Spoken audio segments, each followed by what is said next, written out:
আজকে আমি যেই বিষয়টা নিয়ে কথা বলবো এটা হচ্ছে আমার হাতে দেখতে পাচ্ছেন Redmi 15।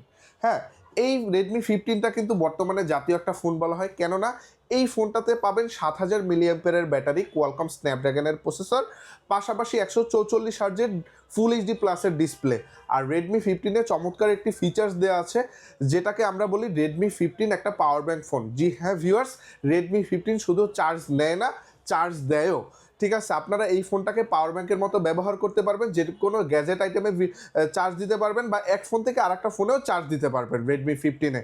সো এই ফোনটা যারা গেমিংয়ের জন্য নিতে চাচ্ছেন, প্রসেসর ভালো, স্ন্যাপড্রাগনের প্রসেসর, যারা একটু ব্যাটারি ব্যাকআপ বেশি চায় তাদের জন্য হবে একটা বেস্ট ডিল, কারণ ৭,০০০ ব্যাটারি এই প্রাইসের মধ্যে কোথাও নাই।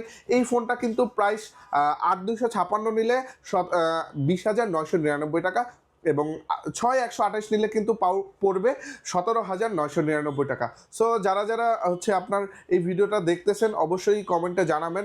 যারা যারা নিতে ইচ্ছুক আমার সাথে কন্ট্যাক্ট করলেই হবে, এবং এই ফোনটা নিলে আমার যারা ভিডিও দেখে ফোনটা পারচেস করবেন তাদের জন্য অবশ্যই ভালো কিছু অফার দিয়ে দিব।